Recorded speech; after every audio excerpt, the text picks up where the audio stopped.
Prescriptions relatives à la guerre. Versets 1 à 9 règles sur le service militaire en général. Premier ordre, ne s'effrayer de rien, ni de la qualité de l'armée ennemie, chevaux et chariots, que ne possédaient pas les Israélites, ni du nombre, infanterie plus nombreuse. Pour l'emploi de la cavalerie et des chariots chez les ennemis, voir Exode 14.7, Exode 14.10, Égyptiens, Josué 17.16, Juges 4.3, Cananéens et Philistins, 2 Samuel 8.4, 1 Chronique 18.4, Syriens. Verset 2. Second ordre, il doit sans doute s'exécuter au moment où la troupe se forme avant le départ. Le sacrificateur, un sacrificateur qui, d'après la tradition rabbinique, portait le titre d'oint de la guerre, comparé Jérémie 6.4, note. Dans la guerre contre Madian, ce fut Phiné qui remplit cet office, Nombre 31.6. Verset 5. Verset 5 à 9 troisième ordre, les exemptions à accorder.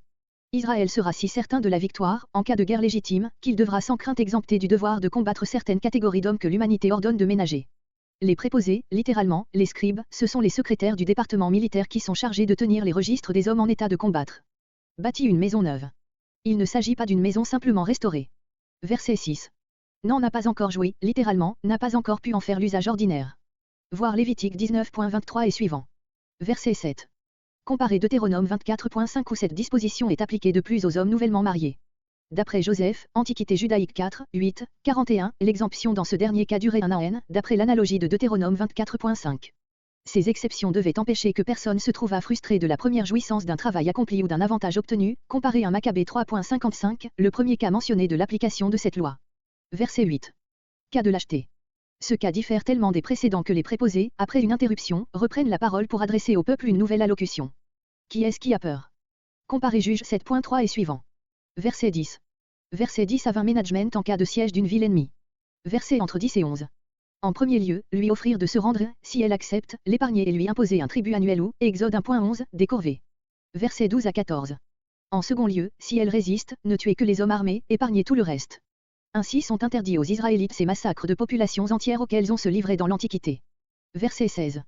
Exception quant aux Cananéens. Il s'agit, dans ce cas particulier, d'un acte de justice à consommer, Deutéronome 7.2, note. Verset 17. Interdit. Voir Lévitique 27.21, note. Verset 19. Verset entre 19 et 20. En troisième lieu, épargner les arbres fruitiers, n'en pas faire usage, comme de ceux de la forêt, pour construire des retranchements. Le procédé contraire, 2 Rois 3.19, est commandé comme mesure exceptionnelle.